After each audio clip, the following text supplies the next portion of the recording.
Hello guys guys আজকে আমার জন্য খুবই স্পেশাল দিন। কেন কি আজকে আমার কাকিমা আরও কাকু মোটামুটি 10 বছর পরে আমাদের ঘরে আসলো। আরও আগে আমরা একসঙ্গে রেল কলোনিতে থাকতাম।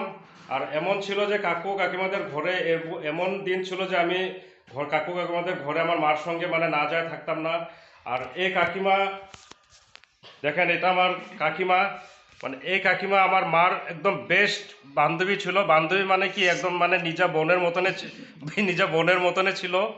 আর এখন তো মানে এই জন্য কাকিমা মানে আসলো, আরো এসে খুব আফসোসও করলো। এর মধ্যে একবার এসেছিল। তো এটা আমাদের কাকু। এরকম মানে দিন ছিল না যে কি বলবো আরো গাইস, এরকম দিন ছিল না যে কাকু কাকিমাদের ঘরে যেত না। কত খাওয়া দাওয়া, কত আনন্দ ফুর্তি।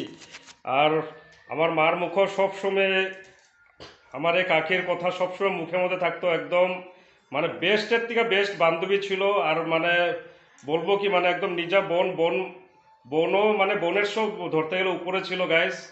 তো এই জন্য বহুত বছর পরে আসলো আর কাকু কাকিমা, সেই জন্য আমি এই ভিডিওটা করলাম। আর বহুতে খুশি।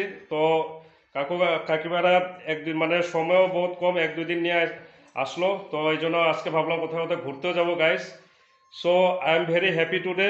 আজ বহুতে খুশ হু। সো গাইস, এটুকুকে বলবো, বহুতে আনন্দ লাগলো যে এত বছর পরে কাকু কাকিমারা আসলো। আর আশা করো মানে সবসময় যত আসা যাওয়া থাকো। এখন গুয়াহাটি একদম সেটেল হয়ে গেছে। তো মোটামুটি 10 বছরের উপর হলো গুয়াহাটি সেটেল হয়েছে। সেরকম মানে মধ্যে আমিও গেছিলাম, আসা যাওয়া থাকে। মানে একটা বহুত বড় গ্যাপস হয়ে গেছিলো, আসা যাওয়া হয় নাই সময়ের জন্য। সো খুবই ভালো লাগলো আজকে এই ভিডিওটা খুব ভীষণ ভালো লাগলো আমার বোনের বাড়িতে এসে। খুব ভালো লাগলো। ছেলে মেয়েগুলো এত ভালো, এত আদর করেছে না, সত্যি ভাবাই যায় না আবার কবে আসবো। আমার বোনটা থাকলে ভালো হতো, বোন তো নাই, বোন আমাদের ছেড়ে চলে গেছে। সেই জন্য ভীষণ কষ্ট হয়। এসছি ঠিকই, কিন্তু কোথাও যেন একটা শূন্যতা রয়ে গেছে, যে মানে ভালো লাগে না একদিকে। কিন্তু ছেলেমেয়েরা যথেষ্ট করেছে, ওদের মায়ের জায়গাটা পূরণ করে দিয়েছে, তবু কোথাও যেন শূন্যটা রয়ে গেছে।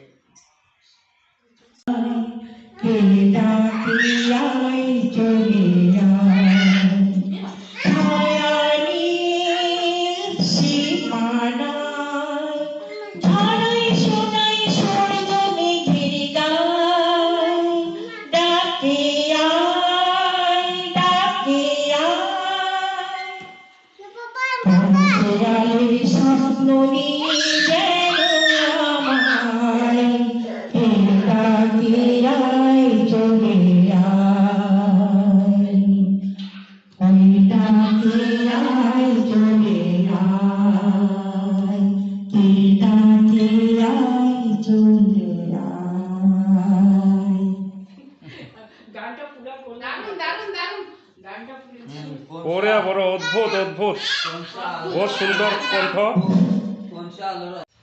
গাইস, এটুকুকে বলবো, আমার এই কাকু কাকিমার বিষয়ে যতটুক মানে বলা যায় অত মানে কম আর কি। কোনো মানে শব্দ নাই আমার বলার জন্য। আজকে এই কাকু কাকিমা এত বছর পর আসলো, মনটা আমার খুব মানে খুবই ভালো লাগলো। মানে এমন লাগলো যে আমি আমার মাকে ঘুরে পেলাম। কেন কি আমার মার মুখে এই কাকির কথা সব সময় থাকতো। একদম মানে কোনো দিন এরকম ছিল না যে মানে এই কাকির কথা থাকতো না। আর ডেইলি মানে কাকির ঘরে আমার মা যেত। কেন কি আমরা আশেপাশেই ছিলাম, রেল কোয়ার্টারে ছিলাম। এই কাকিরাও রেল কোয়ার্টারে ছিল। তারপর তো বাবা রিটায়ার হওয়ার পর আমরাও এখানে আসলাম। কাকিমারাও একদম পার্মানেন্টভাবে গুয়াহাটি চলে গেল।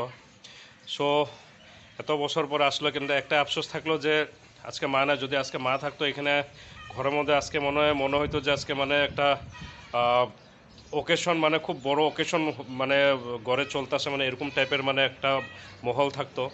কিন্তু এটাই মানে আফসোস। আরও গাইস স্পেশাল আরও খুবই মানে অল্প গান আনন্দ ফুর্তি কিছু কিছু করলাম। আমার কাকিমাও মানে খুব সুন্দর গলা ছিল। খুব আমার এই কাকি আরও আমার মা মিলেও খুব আগে যখন আমি ছোটোবেলায় মানে দেখতাম, কিছু কিছু স্মৃতি মানে অল্প মনে থাকে আর কি। তো আমার মা আর কাকিমা কত সুন্দর করে মানে গান গাইতো। আমার মার গলাও খুব সুন্দর ছিল, কাকিমার গলাও খুব সুন্দর ছিল। তো কাকিমা আজকে অল্প কিছু মানে গান গেলো, সেটাও রেকর্ডিং করলাম। আর খুব দিন মানে ভালো লাগলো আজকে গাইস। সো তো আজকের ভিডিও এটুকুকে, হোপ আপনাদের ভালো লাগবে। Have a good day guys, thank you very much. আরও thank you social network also, যে কিছু কিছু জিনিস মানে এখন শেয়ার করতে পারি, ভালো লাগে। সবার মধ্যে কিছু মানে এখন সব কিছু একটা মানে স্পেশালি টাইপ মানে মনে হয়, এই জন্য ভিডিওটা শেয়ার করলাম। অ্যান্ড সোশ্যাল নেটওয়ার্কে আরেকবার থ্যাংক ইউ দিব, ফেসবুকেও থ্যাংক ইউ দিব। And bye bye guys, have a good day, thank you very much.